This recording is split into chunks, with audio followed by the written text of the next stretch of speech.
At 13 years old, Nanjibai Kalidas Mehta secretly took a small sum of money from his parents and boarded a ship bound for Africa. The year was 1900, and the voyage nearly killed him. For 46 days, his rudimentary vessel pitched through dark, violent ocean swells, leaving him stranded at sea before finally reaching land. He arrived in Madagascar and began an apprenticeship under an Arab trader.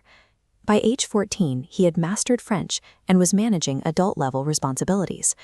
When a bubonic plague outbreak struck the island, he stayed to nurse patients in the plague-stricken areas, observing firsthand how human kindness could cross the boundaries of caste and creed during a crisis. This exposure to French administration and the essential unity of people in Madagascar sat in sharp contrast to his home in India. There, early 20th century society remained governed by rigid traditional divisions that prioritized birth and position over individual merit.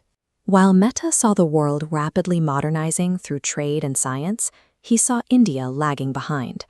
A specific social deficit held the nation back. Women were systematically excluded from formal education. Seeing how effectively the French and Arab merchants organized their resources, Mehta concluded that Indian society could only be upgraded if it possessed its own industrial-scale capital and a workforce that had assimilated global practices.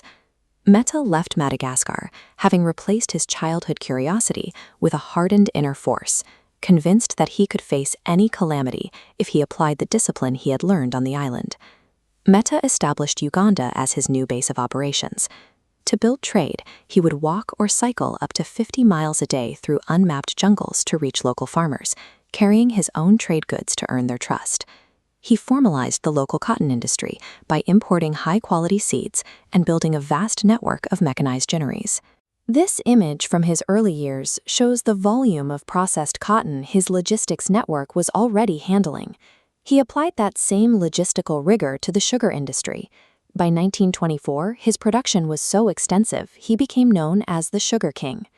Despite generating immense capital, Mehta did not prioritize building a personal family dynasty.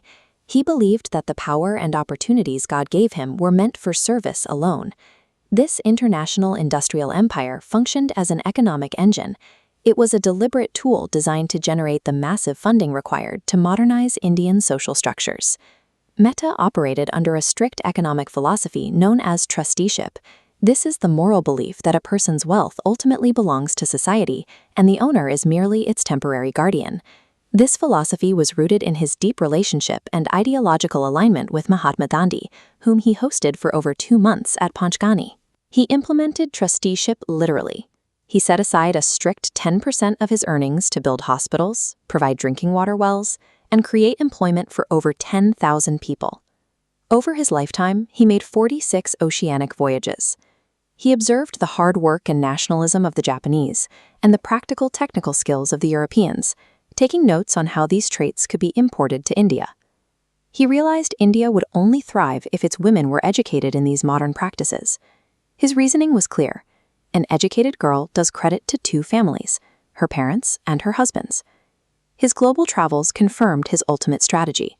Preserving India's cultural identity required a radical upgrade to its educational system, blending ancient heritage with Western technical proficiency. In 1936, Mehta returned to India and founded the Arya Kanya Gurukul in Porbandar, giving his vision a permanent physical home. His integral education model relied on 5 pillars to prevent a lopsided personality. The spiritual pillar, rooted in Sandhyahavan chanting, purified the atmosphere. Alongside sit the mental and vital pillars, combining ancient chants with modern English and astronomy. This system produced women who were modern citizens capable of addressing the world in fluent English, while remaining fierce ambassadors of their own ancient culture. When he passed away, the impact of his work was recognized globally. Uganda marked his loss with flags at half-mast, while India honored the man who had effectively bridged his homeland with the rest of the world. Mehta's legacy is defined by the integration of his 46 global voyages into a single educational model, one that continues to use his industrial wealth to uplift the next generation of Indian women.